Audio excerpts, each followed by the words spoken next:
नमस्कार, स्वागत है आपका आपके अपने चैनल उज्जवल जीके में। मैं हूं सीमा शर्मा। आज हम आरबीएसई 12th क्लास हिस्ट्री का जो चैप्टर 5th है उसका सेकंड पार्ट देखने वाले हैं। पहले पार्ट में 37 प्रश्न हम देख चुके हैं और आज हम 38 से 65 तक क्वेश्चन लगाएंगे। तो चलिए पढ़ना शुरू करते हैं बिना देर किए। पहला प्रश्न है हमारा, प्रथम आंग्ल मराठा युद्ध कब हुआ? देखिए, प्रथम आंग्ल मराठा युद्ध जो था 1775 से 1782 तक हुआ था, अंग्रेजों और मराठों के मध्य। ठीक है, देखिए सूरत की संधि हुई थी राघोबा के और अंग्रेजों के बीच में। किसके? रघुनाथ राव राघोबा जिसको कहा जाता था, और अंग्रेजों के मध्य। और इसी संधि जो है, सूरत की संधि, इसी की वजह से ये जो पहला आंग्ल मराठा युद्ध है ये अवश्यम भावी बन गया था। ठीक है, और उसके बाद जो है फिर युद्ध होता है। ठीक है, सूरत की संधि के बाद पहला आंग्ल मराठा युद्ध होता है 1775 से 1782 तक। चलिए अगला प्रश्न देखते हैं हमारा। अगला प्रश्न है, सालबाई की संधि कब हुई? काफी महत्वपूर्ण प्रश्न है, सालबाई की संधि पूछा जाता है अक्सर। तो देखिए सालबाई की संधि कब हुई थी, उत्तर लगाएं।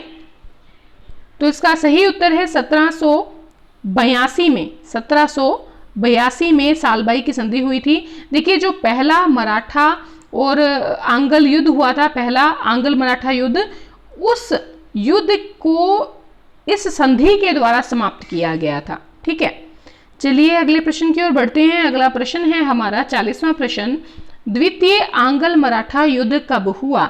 देखिए प्रश्न में आगे बढ़ने से पहले आपसे गुजारिश है, अगर आप रीट की तैयारी कर रहे हैं, आरपीएससी के किसी भी एग्जाम की तैयारी कर रहे हैं, तो आप उज्जवल जी के चैनल से जुड़ सकते हैं। पास के बेल आइकन को जरूर प्रेस करिएगा। सब्सक्राइब तो आपने करना ही है, और अगर आपने सब्सक्राइब कर लिया है तो प्लीज अगर आपको वीडियो पसंद आती है अपने कम से कम 2 मित्रों को शेयर जरूर करें वीडियो को, कमेंट करके बताएं वीडियो कैसी लगी, और एक लाइक जरूर दें। आपके लाइक से हमें मोटिवेशन मिलता है। तो चलिए अगला प्रश्न देखते हैं। द्वितीय आंग्ल मराठा युद्ध जो हुआ था ये 1802 से लेकर 1804 तक हुआ था। पहला आंग्ल मराठा युद्ध हुआ है 1775 से 1782 तक। फिर उस युद्ध को खत्म किया सालबाई की संधि ने, 1782 में हुई थी। फिर होता है द्वितीय आंग्ल मराठा युद्ध 1802 से 1804 में। चलिए अगले प्रश्न की ओर बढ़ते हैं। बेसिन की संधि कब हुई? देखिए बेसिन की संधि जो है ये हुई थी, जल्दी से उत्तर लगाएं। तो बेसिन की संधि हुई है 31 दिसंबर 1802 में। ठीक है, बेसिन की संधि 1802 में हुई है, 31 दिसंबर 1802 में। चलिए अगले प्रश्न की ओर बढ़ते हैं। तीसरा आंग्ल मराठा युद्ध कब हुआ है? पहला कब बताया था आपको? पहला आपको बताया है 1775 से लेकर 1782 तक, याद रखिएगा। दूसरा युद्ध हुआ 1802 से लेकर 1804 तक। अब तीसरा कब होता है? तीसरा होता है 1817 से 1818 तक। अगला है, प्रथम आंग्ल मैसूर युद्ध कब हुआ?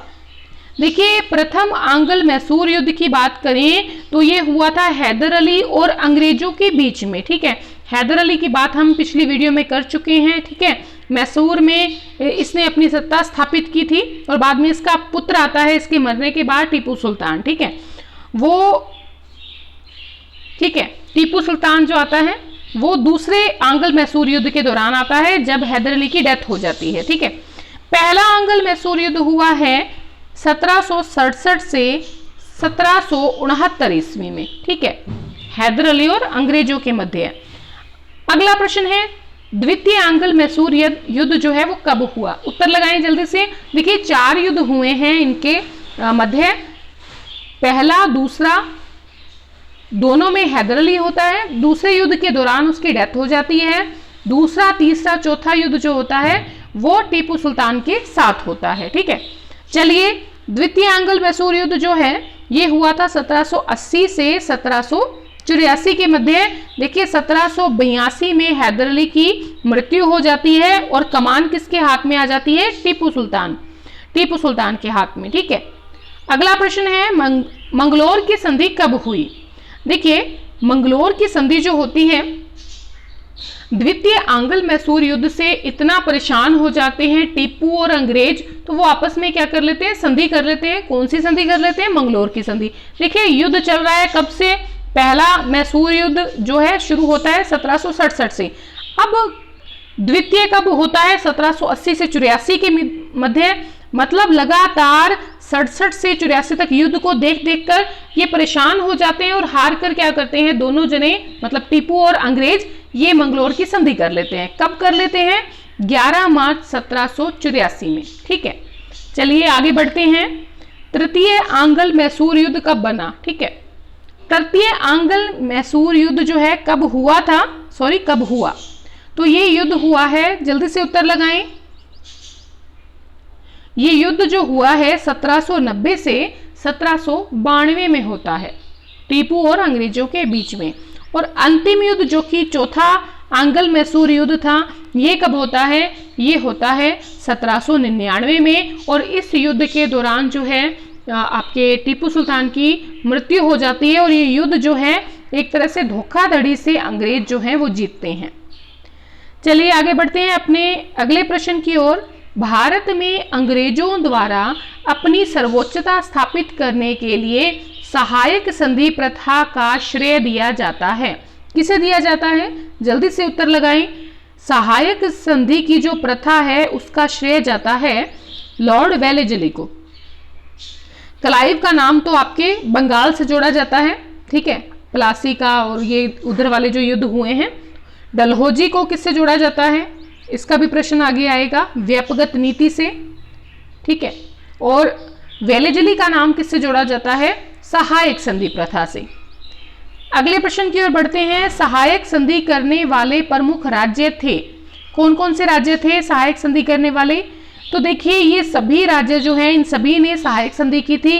हैदराबाद ने अंग्रेजों से सहायक संधि की 1798 में, मैसूर के साथ 1799 में जब टीपू सुल्तान की मृत्यु हो जाती है, तो दूसरे जो पहले राजा चले आ रहे थे उनके वंशज के साथ अंग्रेज लोग जो हैं सहायक संधि करते हैं। पेशवा के साथ हुई है 1802 में संधि और अवध के साथ हुई है 1801 में संधि। तो ये सहायक संधि जो है इन लोगों से की गई थी, इन राज्यों से की गई थी।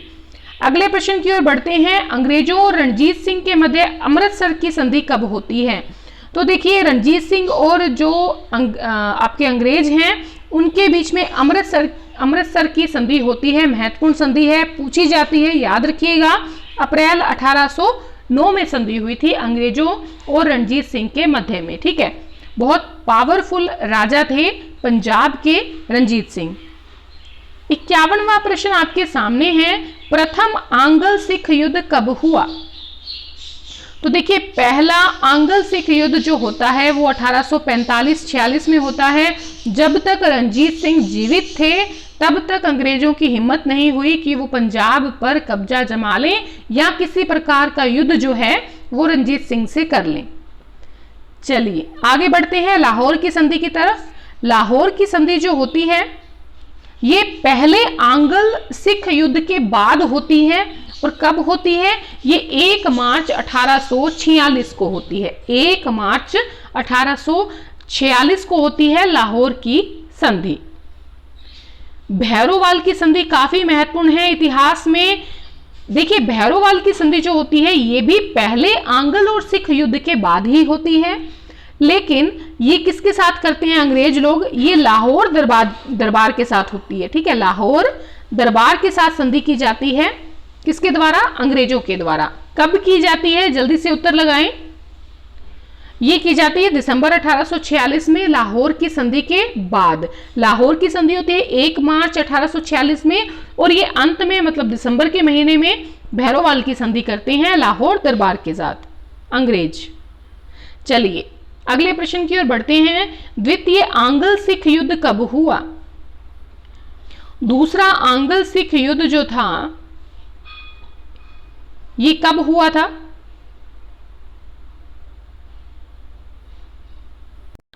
तो दूसरा आंग्ल सिख युद्ध जो है ये हुआ था 1848 से 1849 के मध्य।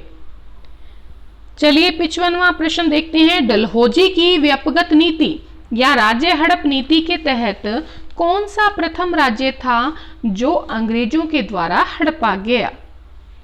तो देखिए डलहौजी की थी ये व्यापक नीति, जिसके अंतर्गत ये राज्य हड़पने का काम करते थे। तो सतारा जो था इसको सबसे पहले अंग्रेजों ने हड़पा था 1848 में। झांसी की बात करें तो इसको 1853 में, ठीक है।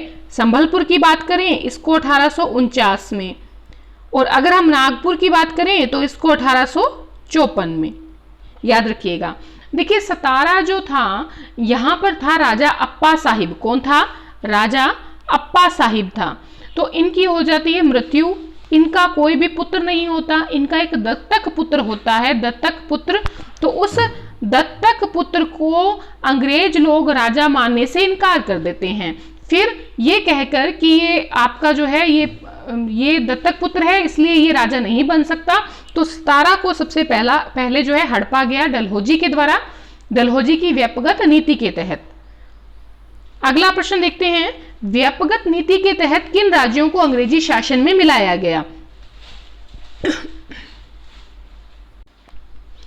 देखिए सतारा, झांसी, संबलपुर, नागपुर तो मेन थे जिनको सबसे पहले हड़पा गया, लेकिन उसके अलावा भी थे जैसे कि जैतपुर, बघाट, उदयपुर, तंजौर। अब उदयपुर कौन से वाला है? मध्य प्रदेश वाला, ठीक है। इसको 1852 के तहत अंग्रेजी शासन में मिलाया गया। जैतपुर की बात करें तो 1849 में। अगर हम बात करें बघाट की तो इसको 1850 में अंग्रेजी शासन में मिलाया गया, और अगर तंजौर की बात करते हैं तो 1855 में। इन सबको मिला लिया गया। तो ये सभी आ जाएंगे अंग्रेजी शासन के अंतर्गत मिलाए गए। किस नीति के तहत? राज्य हड़प नीति के तहत। अगला है प्रश्न, वार ऑफ इंडियन इंडिपेंडेंस। महत्वपूर्ण बुक है जिसके अंतर्गत 1857 की जो क्रांति थी उसको प्रथम स्वतंत्रता संग्राम बताया गया, ठीक है। और इसी किताब का एक और नाम मिलता है जो कहा जाता है भारत का स्वातंत्र्य समर। तो ये किताब किसकी है?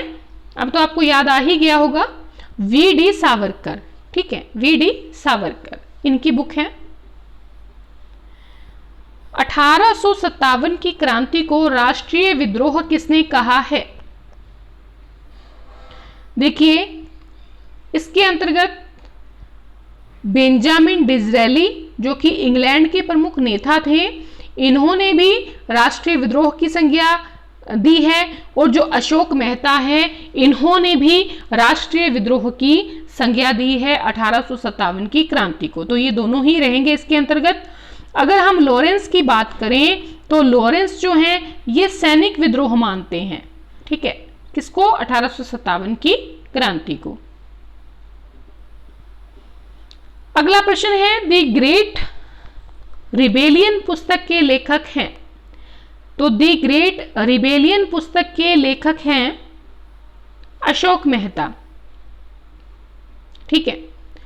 और इसके अंतर्गत इन्होंने राष्ट्रीय विद्रोह की संज्ञा दी है 1857 की क्रांति को। लॉरेंस आपको मैंने बताया सैनिक विद्रोह मानते हैं 1857 की क्रांति को।